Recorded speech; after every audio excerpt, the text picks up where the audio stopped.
We move over here to our Sea Dragons, and I know last week playoffs were in peril. It was this big deal. They returned to their winning ways on the road in a not easy building to do so. April 16th at the St. Louis Battlehawks, the Sea Dragons would win that one 30-12. Our player of the game, wide receiver Ja'Cour Pearson.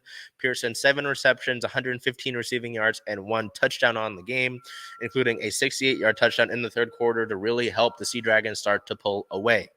Now, this one was a big game for the Sea Dragons to win. They needed to win this one to keep their playoff hopes alive. St. Louis had beat them in week 2 in a close game on a last-minute field goal.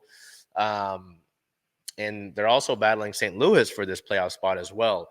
Seattle sits at 3rd in the XFL North Division. St. Louis sits at 2nd. So this one mattered in a whole lot of ways. And St. Louis is widely regarded as one of the best home field advantages to play against as well. I know that after the game, Seattle quarterback Ben DiNucci was posing in the locker room with a DiNucci and Gucci sign. So rubbing it in a little bit with, you appreciate a little bit of confidence. But not really big to win this one. So we'll get into it here. I talked about the playoffs, and last week there were scenarios.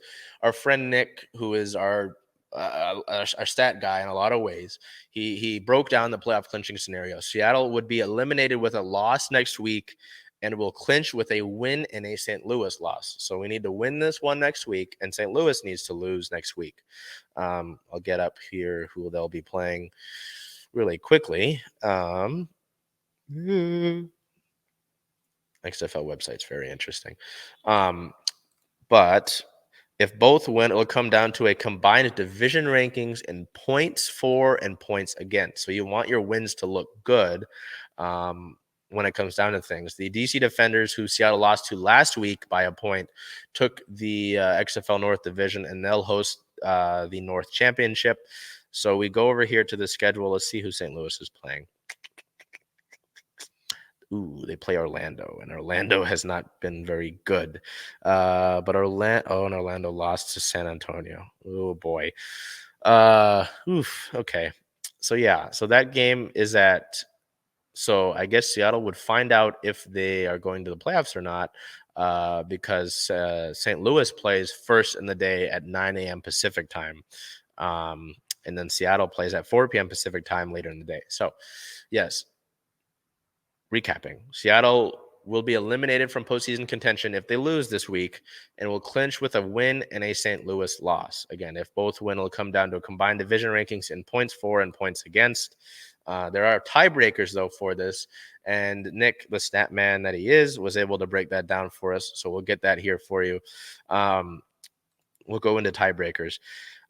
St. Louis would need to allow 7+ points less than Seattle allows, and St. Louis would need to score 20 or more points than Seattle scores. Seattle clinches if St. Louis fails to do both. If they only do one, it would move to the 5th tiebreaker. That 5th tiebreaker, there would be a lot more math that would be involved, and would come down to points scored and allowed in each game in week 10. After the St. Louis game on Saturday versus Orlando, if St. Louis wins, he'll make more updates on the tiebreakers. So thanks, Nick, for that. So we'll focus on the task at hand. Seattle sits at a 6-3 record, 3rd in the XFL North. Their next game is at home, April 23rd, versus the Las Vegas Vipers. That is a 4 p.m. Pacific time start, as I mentioned. It'll be streamed on ESPN2 and ESPN Plus. Barring whatever I have on my schedule, I will likely be there for that to see if our Sea Dragons are able to take care of business. So that'll be, again, ESPN2 and ESPN Plus, April 23rd versus the Las Vegas Vipers. That's a big deal to help Seattle with their postseason. If you need to figure out, again, what they need to do, please go back and watch that.